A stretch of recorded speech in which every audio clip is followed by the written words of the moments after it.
Good morning student. आज हम वर्ग 3 के विषय हिंदी व्याकरण के पाठ 6 को पढ़ाएंगे। पाठ का नाम है वचन की पहचान। इसमें हम वचन की परिभाषा जानेंगे, फिर वचन के भेद दो होते हैं, एक वचन, बहुवचन।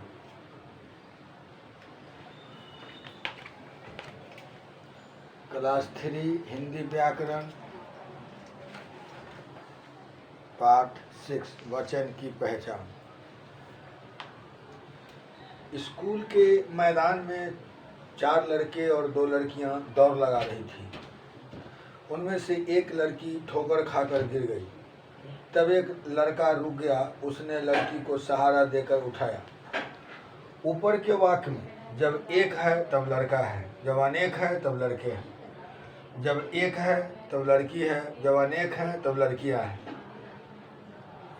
आपने देखा कि शब्द के रूप से पता चल रहा है कि कौन एक है और कौन अनेक है।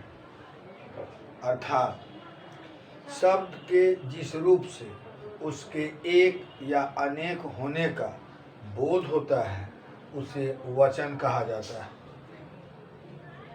वचन के भेद। वचन को व्याकरण की दृष्टि से 2 भागों में बांटा गया, एक वचन, बहुवचन।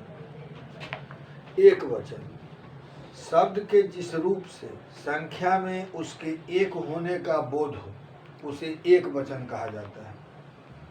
संख्या के जिस रूप से, शब्द के जिस रूप से संख्या में उसके एक होने का बोध हो उसे एक वचन कहा जाता है। जैसे केला, टोपी, चादर, मक्खी, ताला, पौधा, छात्रा, कली, चाबी, पुस्तक, सहेली, चूहिया, छाता, कन्या, भैंस, रात। ये सब एक वचन का उदाहरण।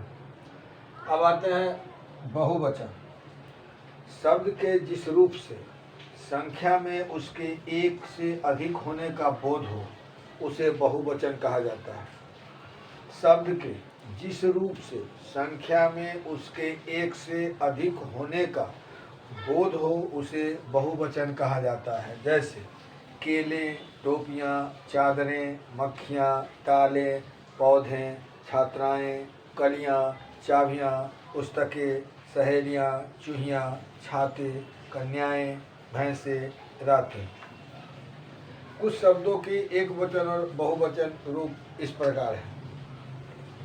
घोड़ा, घोड़े, झंडा, झंडे, पंखा, पंखे, बेटा, बेटे, थैला, थैले, तोता, तोते, मुर्गा, मुर्गे, मेला, मेले, दरवाज़ा, दरवाजे, आँख, आँखें, औरत, औरतें, पुस्तक, पुस्तकें, खिड़की, खिड़कियाँ, घड़ी, घड़ियाँ, रोटी, रोटियाँ, नदी, नदियाँ, सब्जी, सब्जियाँ, गाड़ी, गाड़ियाँ, अध्यापिका, अध्यापिकाएँ, माला, मालाएँ, महिला, महिलाएँ, चिड़िया, चिड़िया, गुड़िया, गुड़िया, बुढ़िया, बुढ़िया।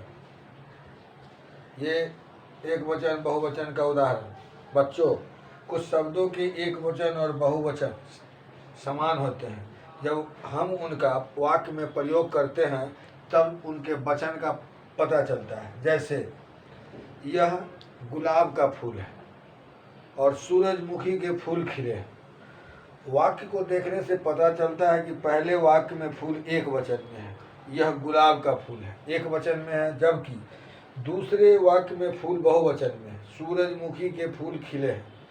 इसी प्रकार नीचे दिए गए शब्दों से बने वाक्य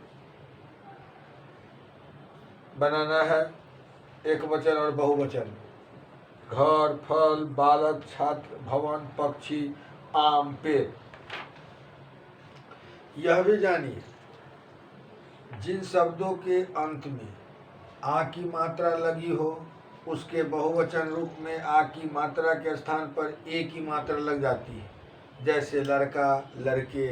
लेकिन वाक्य में कभी कभी ए की मात्रा वाला ऐसे शब्द एक वचन में भी होते हैं। जैसे तोता मिर्च खाते हैं। तोता जो है एक वचन है। तोते ने मिर्च खाई, यहाँ भी तोता एक वचन है। लड़का रो रहा था, लड़का एक वचन है, लड़के ने रोना शुरू कर दिया। लड़के यहाँ एक वचन है। अब एक बार और परिभाषा जानिए। वचन शब्द के जिस रूप से उसके एक या अनेक होने का बोध होता है उसे वचन कहा जाता है।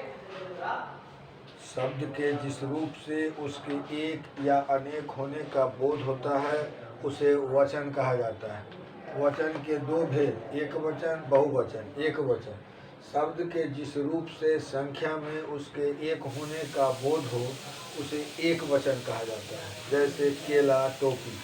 बहुवचन शब्द के जिस रूप से संख्या में उसके एक से अधिक होने का बोध हो उसे बहुवचन कहा जाता है, जैसे केले, टोपियाँ। Thank you.